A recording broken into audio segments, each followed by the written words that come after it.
right, welcome back, everybody.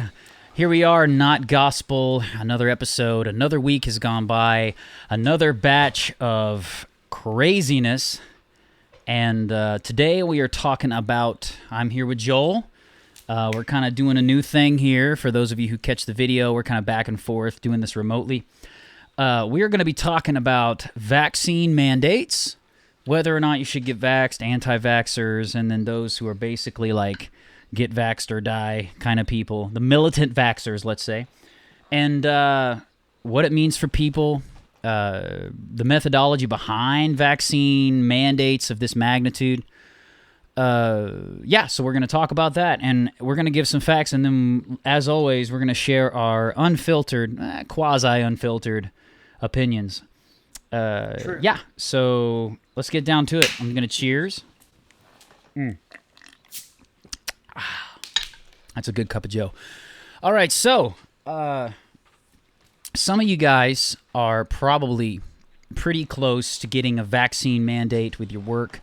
The new mandate that came out, it was issued, I guess, now a couple weeks ago by Uncle Joe himself, saying that if you have 100 or more employees, and if you work in any kind of Medicare, Medicaid, or whatever, you must get your employees fully vaxxed or face penalties, fines, etc., etc. That was the mandate. A lot of places are adhering to the mandate, and I think they were supposed to have their first dose by October 1st. I think it was, right? I think that was the mandate. You have your first dose by October 1st, and then your last dose, your second dose by... Yeah, I know. A bunch of people I've talked to have said, what I've basically heard is I'm going to quit my job by October 1st or something like that, if they make me get a thing. So that's... Dang, yeah. Man. Here's a couple things that we need to cover about vaccine mandates. Whether or not you choose to vax, whether or not you are pro-vax, anti-vax, or somewhere in between. I don't tell people just adamantly not to vax. My kids have a lot of vaccines. We did an alternate schedule. We didn't do it necessarily the way they said, where you get 5 or 6 shots pumped into your kids all at one time. We didn't do that. And yes, it made us have to go to the doctor every single month when our kids were small. I'm okay with that. Not a big deal. It is what it is. I'd rather do that than pump my kid full of an exorbitant amount of vaccinations all in one dose. I'm just not about that life. So we're not necessarily anti-vax. My wife is also a pharmacist, so we do know a thing or two about practical medicine and how it works and the benefits of it. That being said, a mandate of this magnitude, let's just call it what it is. In my opinion, this is absolutely tyrannical government overreach. I'm just going to go ahead and say it. Whether or not you got vaccinated by choice is irrelevant to the fact that the government itself forcing you to put what is an experimental medication in your body, that's got to be a non-starter. That's got to be... How can... The side right now that's very much obviously down with vaccinations, or getting the jab, we'll probably call it getting the jab a lot because I don't want to get our content censored as it has been censored before. But the party that is very much pushing the agenda of getting jabbed is the Democrat Party. They're also the party that believes wholly and solely in bodily autonomy. With women's reproductive rights, if you ever say, hey, you shouldn't have access to affordable and safe abortion, they're going to jump all over you and say, bodily autonomy, my body, my choice. But the buck ends when it comes to sticking an experimental medication in your body. No my body, my choice at that point.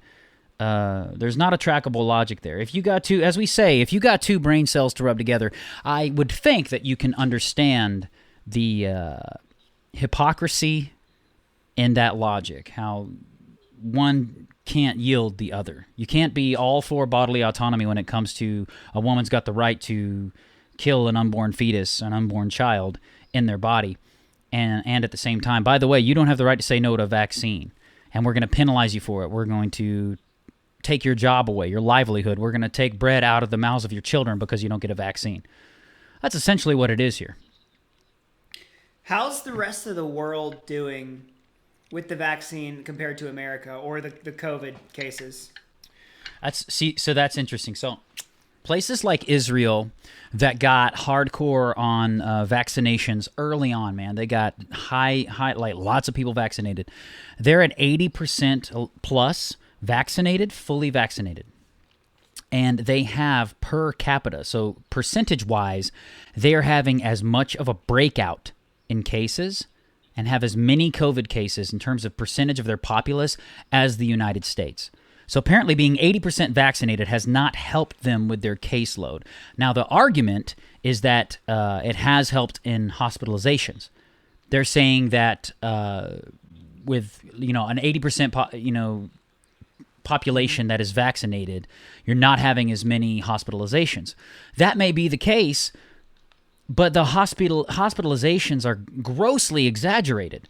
There was a clip with Bill Maher on Jimmy Kimmel, and he was talking about the hospitalizations, and he was telling him, and Jimmy Kimmel was laughing like very awkwardly because he didn't know how to take it.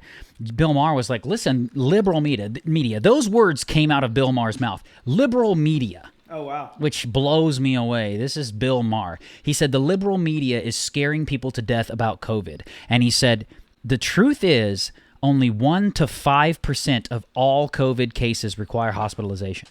1 to 5%. And he was citing a survey, and the survey was saying that they surveyed Democrat areas and Republican areas, and they asked people, in your best estimation, how many cases of COVID, what percentage of COVID cases do you think require hospitalization? So many in the blue states, in the Democrat areas, it was like 70% of them or more was like, 50% or more of COVID cases require hospitalization. That was their estimation. And where are they getting their information from? What happens if we don't get the vaccine? So, what's the consequence? All right, so how so? Do you mean like the health consequence or the livelihood consequence? Like what are you thinking there? Are you talking about like detriment to? Isn't COVID supposed to go? Well, I mean, isn't it supposed to go away once we build up like a natural immunity? Does that happen? Like, or does it become like the flu, or is it way worse than the flu? So the deal, like, I'm trying to kind of get these kind of bases down to be like, okay, this is how much we should freak out. This is how much we shouldn't. Yeah. Okay. I mean, and that's valid. So the thing with COVID is they don't know how long immunity for this vaccine lasts. They don't know. Almost universally, they'll tell you it's not permanent, because they've had cases of COVID where people have had to be hospitalized or people have gotten sick with COVID after getting vaccinated. So they know almost for a fact that it's not indefinite. It's not like the polio vaccine, right? So like you get the polio vaccine, you're not going to get polio. It's not like that. It is looking more like the flu vaccine, where you get your COVID vaccination, and then you get a booster a few months later and whatever, because your immunity wears off. Well, the thing is, natural immunity, all of the science across the boards will tell you that natural immunity is 2 to 13 times more protective against viral infection than a vaccine. 2 to 13 times. So if you've already had COVID, natural immunity, your antibodies from natural immunity are like through the nose. Like you are invincible to COVID almost at that point. But the problem is nobody knows how long natural immunity lasts. But that's the same thing with the vaccine. Nobody knows how long the vaccine's immunity lasts. By most estimations, I mean, it's going to last a certain period of months, much like natural immunity. Well, they talked about, what was it, the booster shot thing, and that's kind of when they lost me. Because here's the deal, dude. And people know this probably on the podcast, I'm not married, I don't have kids. Yeah. So, like, I got less of a dog in the fight. Not that I don't care. That's why I'm kind of asking all these questions, is like, before I come to the table, I'm like, well, I've kind of already got my information, but I'm just kind of trying to spell it out for everybody. Like, It feels like COVID is a way, way, way less of a deal than what people are making it out to be. So here's the stuff that frustrates me. what frustrates me and what gives me the biggest pause is the fact that if you promote any other legitimate treatment for COVID besides the vaccine, you're going to have your content blocked. You're going to have your accounts monitored. Look at what, and if you talk about adverse reactions, you're going to be censored. You saw what happened to Nicki Minaj, didn't you, with her cousin? She said that her cousin had this adverse reaction to his vaccination in his testicles, and then the entire media just flipped on her and called her insane, said she's lost her mind, and basically just more or less villainized her for coming out about a legitimate issue with the vaccination. And look, there have been adverse effects to the vaccination. We know this. There have been young. They finally came out and eventually said that young people, 16-year-olds, 17-year-olds, are developing. It's very, very rare, super rare, man. But they're developing this, and I can't even say the word. This certain heart disease, heart issue, from after taking the vaccine. But you don't get a lot of coverage on that, obviously, because they're trying to push vaccinations. But the frustrating thing to me is you also have all of these accounts where people have taken alternate methods of treating the virus. And I'm afraid to say them. I hesitate to say them. I hesitate to talk about the horse dewormer, let's call it, that a lot of people on both sides of the aisle have talked about their success with it. Like Joe Rogan, who talked about his success with this certain medication. We're not going to talk about it, but you get censored, you get called an idiot, you get called crazy for suggesting anything other than the vaccine. Well, the other thing gives me pause, dude, is this, Joel. So we talked. Natural immunity is across the boards. If you follow all the science of vaccines, natural immunity is more protection. But they don't provide in these vaccine mandates, and we're talking about mandates. They don't offer an exemption for anyone who can prove the proper amount of antibodies. They don't offer an exemption for anybody who's already had COVID. Even if you've already had COVID and recovered and you've got the antibodies, you can give an antibody test and say, look, I'm invincible. You still, by this mandate, have to get this vaccine or possibly lose your job. That's what I mean. Is, to me, this feels like a video game, but there's no end. Because and it felt like that. The first continuation of that was December 2020, when everything started closing down again. Yeah. And it was like, okay, what's the end game? And then you had this vaccine war, and it's like, oh no, but if you've had it and you're good, you still need to get this. So I guess I don't know what the end game is. I don't know. And so that's what's confusing to me is I'm like, where are we going with this?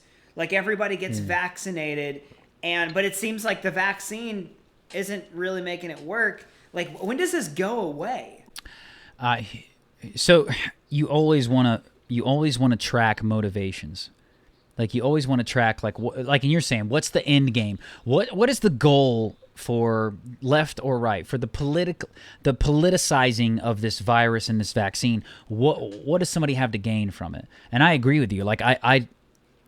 It's hard to understand. It's hard to fathom what somebody would have to gain from that.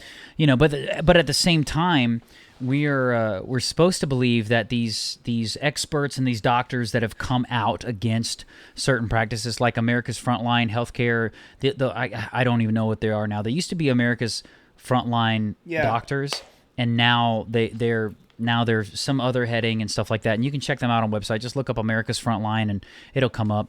But they are basically they are sort of giving counter information to what the media at large is telling you. They're telling you not necessarily you don't have to get vaccinated. They're telling you the other medications and other treatments that are proving to be useful for COVID.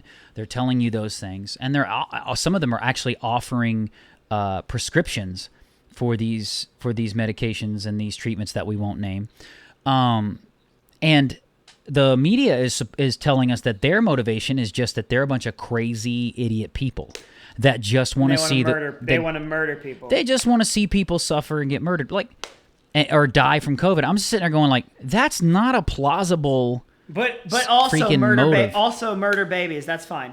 That's fine. Left logic. It is fine. That's what they're telling you. I am not saying that's fine. I'm just saying that some people are saying that is fine. Yeah, that's the logic. That is also, again, we talked about that in the start of the thing. That is the logic I can't understand. Help my understanding. Help my ignorance. If you are listening to this or if you're watching this on YouTube, if they allow us to post this, I don't know. And I don't necessarily care anymore whether or not YouTube censors me. The reality is, look, there are other mediums out there. There are other platforms. We have a Patreon now.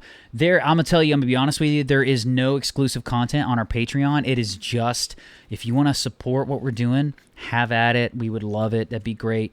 We make film stuff. We make podcasts. We try to get an unpopular opinion, I would say, out there. And we love Jesus and we love people. So feel free to support us on Patreon. It's just not gospel on Patreon. But there are other mediums and other platforms out there. Anyways, I don't understand that logic. Help me if you're on YouTube and you're watching this. Help me understand how it's okay to say that a woman can make the choice to kill or terminate a budding life, a growing human life inside her because of bodily autonomy. And it's not okay for me to make the choice not to have an experimental medication injected in my body. To me, like, that's the thing that, like, when the left calls themselves like the party of compassion and like social justice, I'm like, dude, like that already like knocks you out of the league for that. And I've never had anyone explain it to me. Like, all I got was literally, well, it's a woman's right. It's her body. I didn't get the, you know what? There's something, because I didn't get like, oh wow, that really makes me think, because you don't have to think or do any work to be on the left. Like, you just go with the status quo. You go with what it is. It is definitely not the rebellious thing anymore to be a liberal-minded person, to be on the left of things. That is definitely the establishment mentality. Yep. If you wondered what side of the aisle you're on, if you wondered whether or not you would be in the Empire behind one of those consoles in the Death Star, or if you would be piloting an X-Wing, check your vote. That's it, man. If you're on the left, you are in the Death Star. Dude, I have been very careful saying that, and I'm not calling all the people who voted Democrat evil. I'm not one of those, what I call, those are ideological morons, in my opinion. Now, usually, a lot of people on the left, if you say you're on the right, they are morally judging you. We're just saying they're ill-informed. Dude, they're calling us morally deficient. And that's the thing. Even with vaccines, I'm not against you getting vaccinated. You want to get vaccinated, have at it. If you do the research, if you see the science on both sides, and you don't just accept the political narrative that's shoved down your throat all the time, but you've weighed the pros and cons, all the stuff, and you're like, hey, whether or not my job was on the line, this is the best choice for me, have at it. Do it. I mean, do your thing. But what we're against here is tyrannical government overreach. That's exactly what is happening here. Tyrannical government overreach. If we allow the government to tell us that we have to inject an experimental medication, because here's the deal. Let me explain something else. This is something that you may not know this, Joel, and I just found this out recently. So the COVID vaccine is now FDA approved for emergency use. It's FDA approved. Here's what that means. It means that they think it's safe enough to try. It's safe enough for humans. And once we hear this FDA approval, we're like, oh, that's it. It's FDA approved. What's your hang up? What's the deal? Let me tell you something. From 2013 to 2018, that's five years, there were 8,000 drugs FDA approved that were recalled. From 2013 to 2018, that seems like an impossibility. But Cliff, there were 8,000 drugs FDA approved recalled off the shelf. Cliff, the government and the established corporation can never be wrong, because I'm a liberal and Joe Biden is the savior of the universe. So I do think it's odd. I got in a debate with an acquaintance, let's say, online.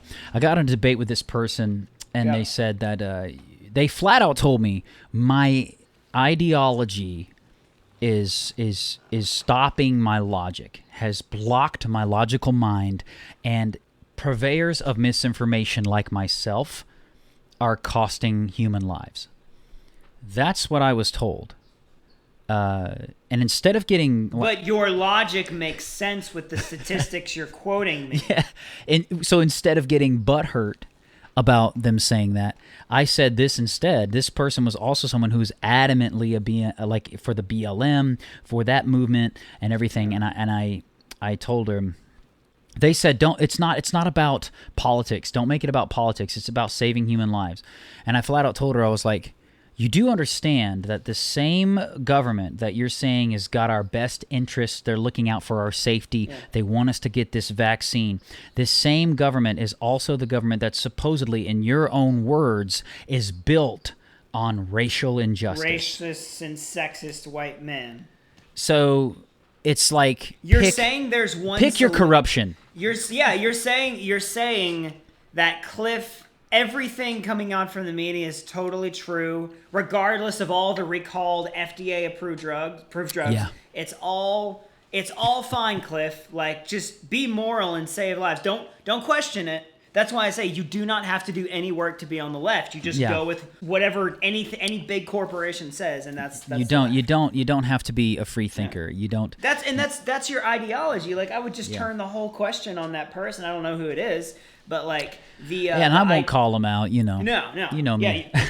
No, your ideology of like, you know, it's interesting. You mentioned BLM and being a BLM supporter. I was listening to a Joe Rogan podcast yesterday, and he said Black Lives Matter essentially means abolish the police. It does not mean Black Lives Matter. Yeah. That's why people are so against it. Is it means get rid of the police. They already tried that in, what was that one place? They tried it, and what happened is all the police left this sector, and it went into madness, and then basically these thugs rose up, and they became the police.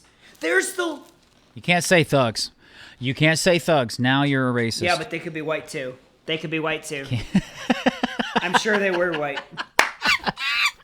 If you think anything Joel and I say is racist, please correct us. Please exercise your power and authority. Keyboard warriors out there, get on your computer and just really straighten us out for our ignorance and stupidity, because we are just a couple of straight, white, Jesus-loving males who don't see race. And if that's our problem, if that's a problem with us, if that's a racist thing that we don't see race and we just treat everybody the same, explain to us how that works, because I'd love to know how that works. They're the racists. They're the ones that separate everything into identity. Who you are is your race. It's not who you are, what you do. It's your race.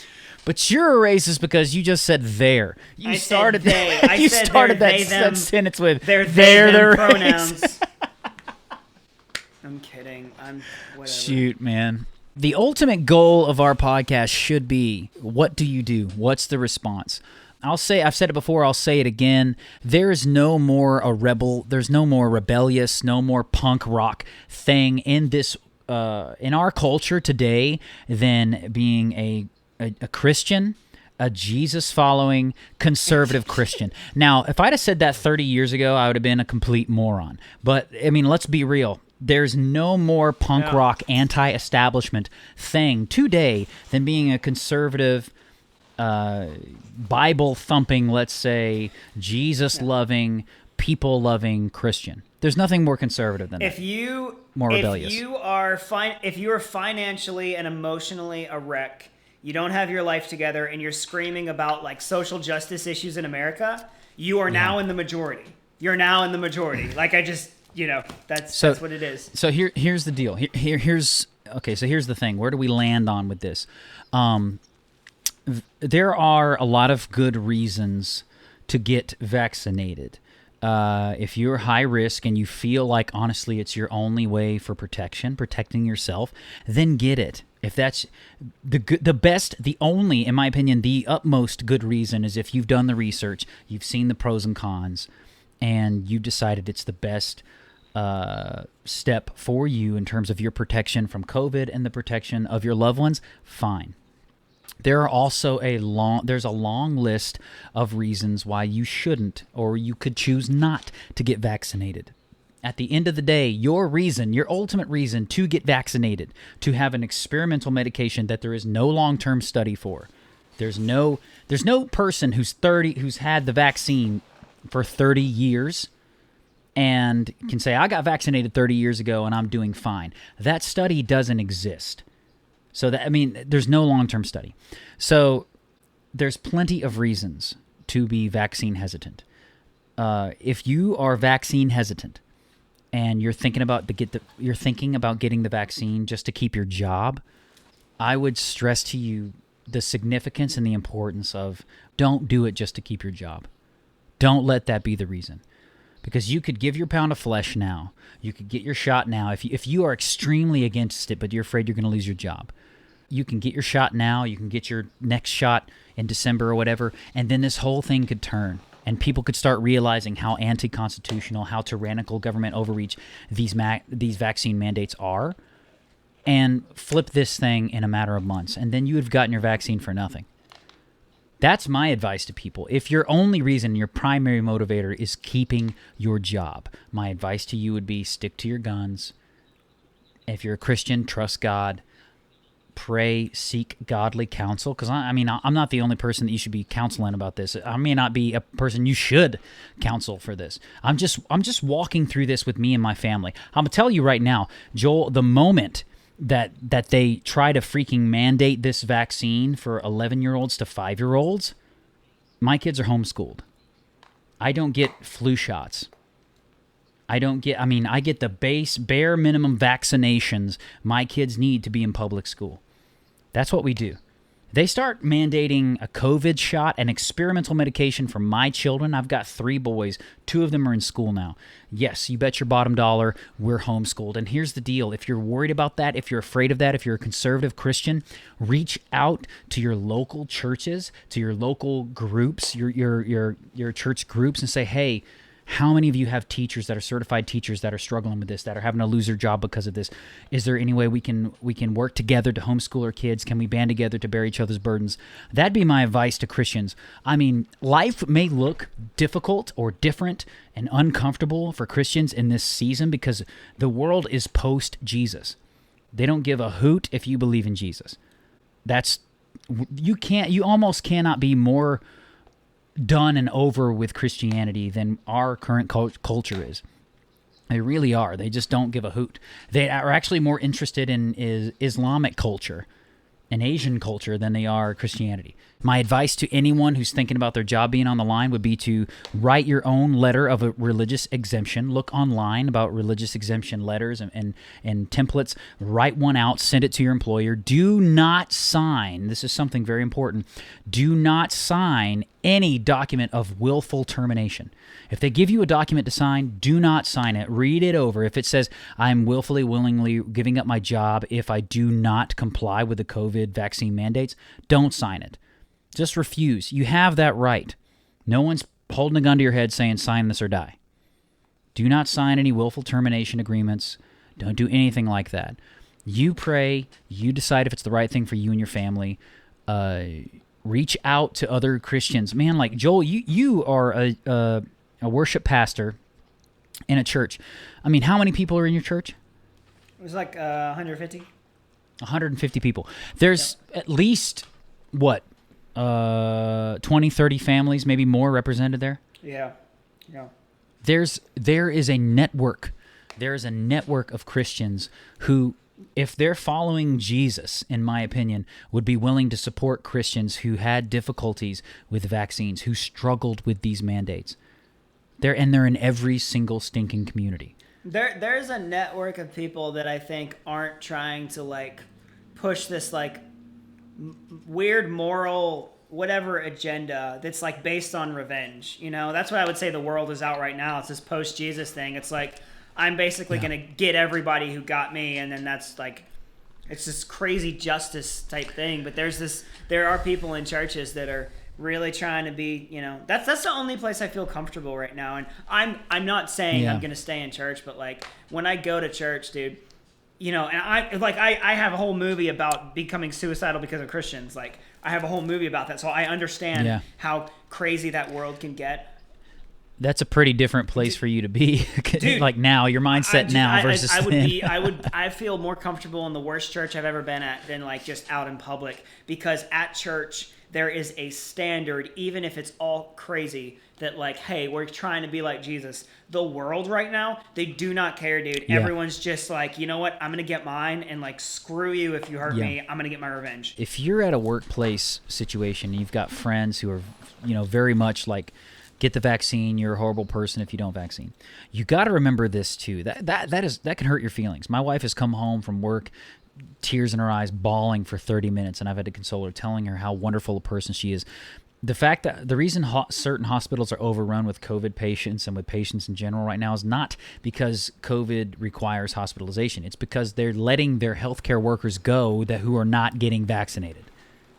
They're firing people that were heroes on the front line. My wife has worked almost the entire time of this pandemic, and they would have called her a hero up until the time when the vaccine was available to the public and she refused to get it. So, but here's something I would tell you. If you're dealing with friends, loved ones who are telling you you're crazy for not getting the vaccine, or you don't care about people for not getting the vaccine, you have to remember this. They know, as well as we know, that it's an experimental medication. They're also dealing with a little bit of insecurity in the fact that they've put something experimental in their body. They don't know 20 years down the road what's going to happen to them. So what do they do? Also tell them, you know what I mean? Also tell them abortion is murder, so it's a double standard, because obviously they support that. That's true. Look, go. True. And I know I don't mean to be a jerk and point out the stereotypes, but like, go find me a super hardcore vaccination person that isn't a super pro, or get rid of the baby thing, or at least somebody who thinks the vaccination mandate is a good thing. Yeah. You may have somebody who thinks, we make the choice to vaccine or not, and thinks you should make the choice to vaccinate, and they may be like, I'm also pro-life. But I don't think you'll find anybody who is pro-vaccine mandate. Let's force them feet to the fire to get vaccinated. Yeah. Who is not pro-choice. If they're calling you an immoral person, I guarantee you they're for abortion. Just go that route. But see, Joel, this is the other thing. This is where some of them may fall into this category, and this is something to remember. Okay. They've put something into their body. If they're being honest with themselves, they have no idea what the long-term effects are. So what's the security blanket? Believe all government. No, well, the security blanket is as long as everybody else gets this, then whatever's wrong with me in 10 years will be wrong with them as well, and that's okay. What do you do with your life if you have that mindset? What are you even doing with your life? Like, that's the insecurity. It's like, I made this choice, and to give me a little bit more, to galvanize my choice, I'll feel better about it if I know that these other people also made the choice. So that way, 10 years down the road, if I'm struggling with an autoimmune disease or whatever, and they say, oh, by the way, it was linked to this or this and this, at least everybody else has got it too. That's that's not compassionate. That's not the right way to look at it. But that is where we go as humans. We want to have that sort of armor on our choice. Like, well, everybody else is going to deal with it too, so this is the new normal. What you don't want to look at is 10 years down the road, somebody who didn't make the choice and is like, I'm perfectly fine, up yours. You know what I mean? There won't be any kind of stand against these mandates if nobody makes a stand.